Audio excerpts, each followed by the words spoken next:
এর কাছে সবথেকে ভীতিপ্রদ, সবথেকে ভয়ঙ্কর মানুষের নাম হচ্ছে মমতা বন্দ্যোপাধ্যায়। বাংলার অগ্নিকন্যা হয়েছেন, বাংলার মানুষের লড়াইয়ের নেতৃত্ব। গণতন্ত্রকে প্রতিদিন গণধর্ষণ করে চলেছে।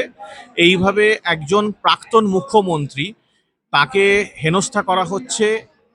এটা শুধু মমতা বন্দ্যোপাধ্যায়কে হেনস্থা করা হচ্ছে ব্যাপারটা নয়, প্রতিদিন আপনি দেখুন গোটা বাংলা জুড়ে শুধু বিরোধী রাজনৈতিক দলের কর্মীদেরকে নয়, সাধারণ মানুষকে পর্যন্ত হেনস্থা করা হচ্ছে। কোনো জায়গায় কোনো হকার ভাই হয়তো তার একটা দোকান খুলে বসেছেন, সেখানে গিয়ে তোলাবাজি করা হচ্ছে, তাকে পিটিয়ে তুলে দেওয়া হচ্ছে, বুলডোজার দিয়ে তুলে দেওয়া হচ্ছে। কেউ হয়তো কোনো জায়গায় একটা কোনো ছোট কাজ চাকরি করছে, সেখানে তাকে পিটিয়ে তুলে দেওয়া হচ্ছে।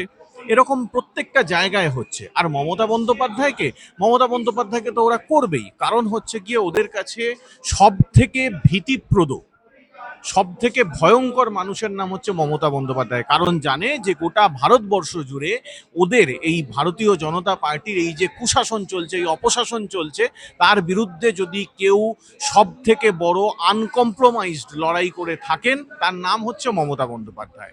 সেই মমতা বন্দ্যোপাধ্যায়কে এই কারণের জন্যই তারা, আপনারা দেখতে পাচ্ছেন যে 3 মাস হয়ে গেল পশ্চিমবঙ্গের নির্বাচন হয়ে গেছে, সেই 3 মাসে মমতা বন্দ্যোপাধ্যায়কে একরকম বাড়ি থেকে বেরোতে দেওয়া হচ্ছে না, কাইন্ড অফ তাকে হাউস অ্যারেস্ট করে রাখা হয়েছে, অঘোষিত হাউস অ্যারেস্ট করে রাখা হয়েছে। আপনি এর আগেও দেখেছেন যে মমতা বন্দ্যোপাধ্যায় বারুইপুরে যেতে চেয়েছিলেন, মমতা বন্দ্যোপাধ্যায়কে আটকানো হয়েছে। আপনি এর আগেও দেখেছেন মমতা বন্দ্যোপাধ্যায় আরও অন্যান্য জায়গায় যেখানে আমাদের কর্মীরা আহত হয়েছেন, তাদেরকে মারা হয়েছে, তারা এখানে আমাদের কর্মীদেরকে খুন করা হয়েছে, যেতে চেয়েছেন। মমতা বন্দ্যোপাধ্যায় গাড়ি প্রস্তুত হচ্ছে, সঙ্গে সঙ্গে ওখানে পুলিশ গিয়ে ঘিরে ধরছে। তো আমি এই কি বলবো, নির্বোধদেরকে বলবো যে মমতা বন্দ্যোপাধ্যায় অগ্নিকন্যা এমনি এমনি হয়নি। আগুনকে তো আর ওই ঘরের মধ্যে আটকে রেখে আগুন নেভানো যায় না। মমতা বন্দ্যোপাধ্যায় বাংলার অগ্নিকন্যা হয়েছেন বাংলার মানুষের লড়াইয়ের নেতৃত্ব দিয়ে।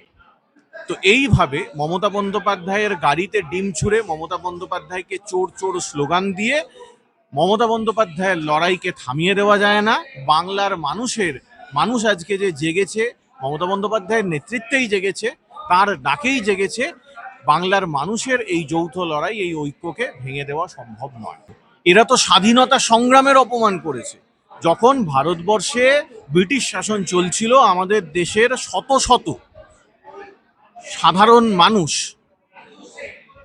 বিপ্লবীরা আন্দোলন করছিল এই ব্রিটিশ সরকারকে তাড়ানোর জন্য, তখন এই বিজেপির যারা পূর্বসূরি ছিল, সেই হিন্দু মহাসভা, সেই আরএসএস, তারা এই স্বাধীনতা আন্দোলনের বিরোধিতা করেছিল।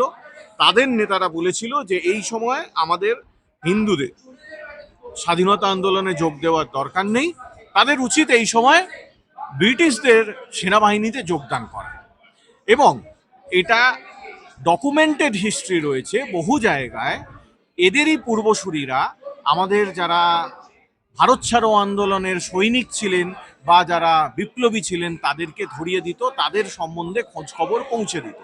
আমাদের ইতিহাস বলছে যে শহীদ ভগৎ সিংকে যারা, তাকে যখন গ্রেপ্তার করা হয়, তাকে ফাঁসির কাষ্ঠ পর্যন্ত পৌঁছে দেওয়ার পেছনের সব থেকে বড় নায়কের নাম ছিল সুরজ নারায়ণ বর্মা, যিনি সেই শহীদ ভগৎ সিংকে ফাঁসি কাঠে ঝোলানোর জন্য সরকার পক্ষের আইনজীবী ছিলেন। তার পুরস্কার স্বরূপ তাকে রায়বাহাদুর উপাধি দেওয়া হয়, এবং এই সুরজ নারায়ণ বর্মা আরএসএস এর মেম্বার ছিলেন। ঠিক আছে, তো সেই আরএসএস বিজেপি আজকে হার ঘর তিরঙ্গা বা ওই তিরঙ্গা যাত্রা করছে। খুব ভালো কথা, আমরা ভারতীয়রা, প্রত্যেকটা ভারতীয় আমাদের ওই ত্রিবর্ণ রঞ্জিত পতাকাকে এতটাই ভালোবাসি যে কোনো জায়গায় ওই 3টে রঙে রাঙা পতাকা যদি উড়তে দেখি, আমাদের মন ভরে যায়। তাই দের আয় দুরুস্ত আয়, বেটার লেট দ্যান নেভার। আজকে না হয় তারা তিরঙ্গা পতাকা নিয়ে মিছিল করছেন, হার ঘর তিরঙ্গা করছেন, ভালো কথা। বেশ কিছুদিন পর অনেক, এরা তো যখন তখনই ওই মাফিনামা, ওই মুচলেখা দিয়ে দেয়।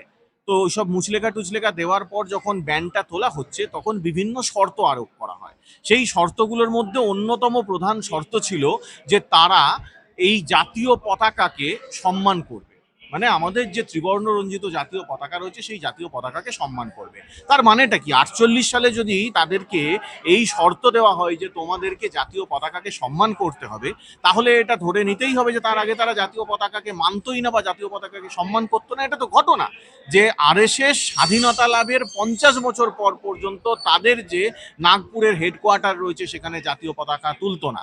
এমনকি দুজন আরএসএস কর্মী সেখানে জাতীয় পতাকা, আরএসএস কর্মী কিনা জানি না, দুজন সাধারণ মানুষ নাগপুরেতে জাতীয় পতাকা তোলার প্রয়াস করার পর তাদের বিরুদ্ধে তারা কেস করে এবং সেই কেস তারা 13 বছর ধরে সেই কেস চালায়।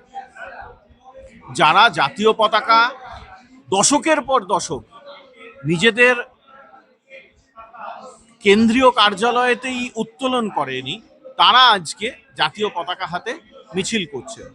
এটা দেখে আমাদের খুব ভালো লাগছে, কিন্তু আমাদের মনের মধ্যে এই সন্দেহটাও জাগছে যে যারা দেশের জাতীয় আন্দোলনের বিরোধিতা করেছে, যারা প্রতিদিন দেশের জাতীয় নেতাদেরকে অপমান করে চলেছে, যারা দীর্ঘকাল ধরে দেশের জাতীয় পতাকাকে সম্মান করেনি, তারা যখন এই জাতীয় পতাকাকে নিয়ে মিছিল করছে, সেটা আদৌ কি কোনো জাতীয়তাবাদ, আদৌ কি কোনো দেশপ্রেম, নাকি সেটা দেশপ্রেমের নাটক, দেশপ্রেমের ভরং? এই নিয়ে আমাদের মনের মধ্যে ব্যাপক সন্দেহ রয়েছে।